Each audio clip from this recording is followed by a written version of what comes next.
বিধ্বংসী অগ্নিকাণ্ডে পুড়ে ছাই হয়ে গেল এক কয়লা মজুদ গোডাউন। ঘটনায় চাঞ্চল্য মালদার হরিশ্চন্দ্রপুর 1 নম্বর ব্লকের মহেন্দ্রপুর পঞ্চায়েতের বাংরুয়া গ্রামে। এদিন বাংরুয়া প্রাথমিক বিদ্যালয়ের পাশে আখতার আলমের কয়লার গোডাউনে আচমকাই আগুন লেগে যায়। স্থানীয় বাসিন্দারা ছুটে এসে আগুন নেভাতে হাত লাগায়। খবর দেওয়া হয় দমকল কেন্দ্রে, যদিও দমকল আসার আগেই গোডাউনে থাকা কয়লার বস্তা, একটি ভুটভুটি সহ বেশ কিছু সামগ্রী পুড়ে ছাই হয়ে যায়। আগুন লেগে যায় পাশে থাকা দুটি ঘরেও। পরে দমকল এসে আগুন নিয়ন্ত্রণে আনে, যদিও কিভাবে আগুন লেগেছে তা খতিয়ে দেখছে হরিশ্চন্দ্রপুর থানার পুলিশ।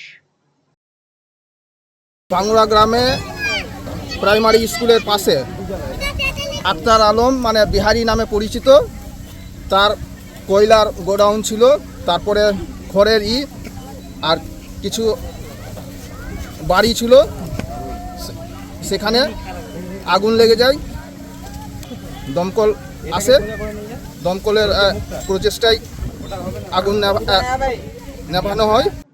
রায়গঞ্জবাসীদের জন্য সুখবর, যারা দীর্ঘদিন ধরে পেটের সমস্যায় ভুগছেন তাদের জন্য রায়গঞ্জ দিশারিতে আসছেন ব্যাঙ্গালোরের প্রখ্যাত গ্যাস্ট্রোএন্টারোলজিস্ট ডাক্তার ইরশাদ আলী HMD DNB।